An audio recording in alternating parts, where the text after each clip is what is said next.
Dans un mois, le sable et les parasols de Bruxelles-les-Bains feront leur apparition le long du canal. On va tout de suite prendre la direction du quai des Péniches. Philippe Jourdain, vous êtes en compagnie de Freddy Tillmans. Alors cette année, Bruxelles-les-Bains fête ses 10 ans. Pour célébrer cet anniversaire, des nouveautés seront proposées aux plagistes, Philippe.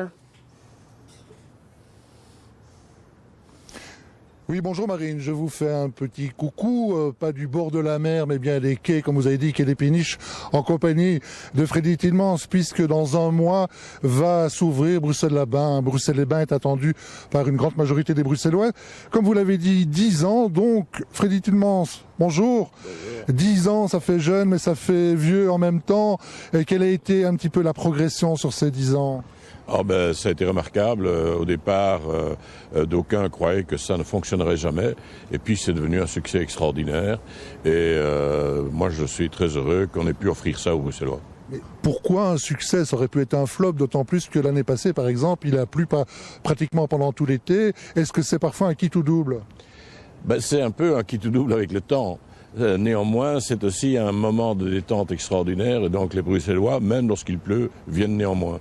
En moins grand nombre, mais viennent néanmoins. Et donc, c'est bien la preuve que c'est un besoin réel pour les Bruxellois. Alors, lancé en 2003, donc on fête les 10 ans cette année-ci.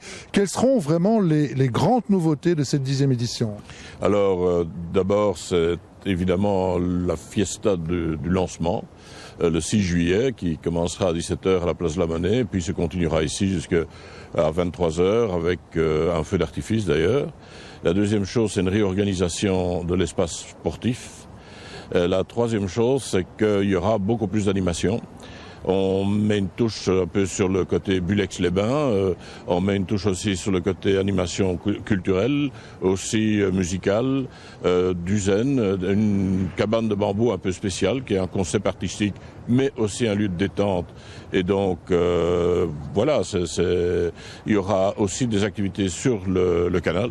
Justement, d'après ce que j'ai pu voir dans le dossier de presse, l'ouverture le 6 juillet, c'est presque le jubilé de la reine d'Angleterre. Vous avez mis les petits plats dans les grands. Alors, parlez-moi un petit peu de ces bateaux qui vont être suspendus au-dessus de l'eau.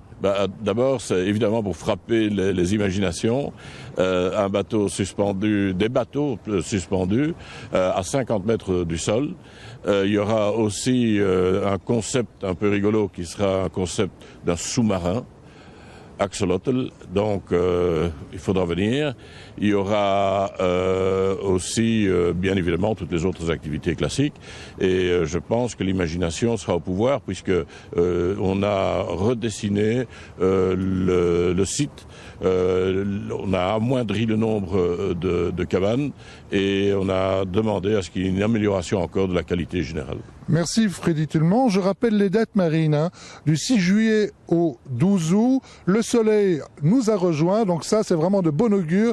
Vous allez voir, dans un mois il fera plein soleil également. Et n'oubliez pas votre petit bikini, Marine, si vous venez au mois de juillet. Merci Philippe pour toutes ces précisions.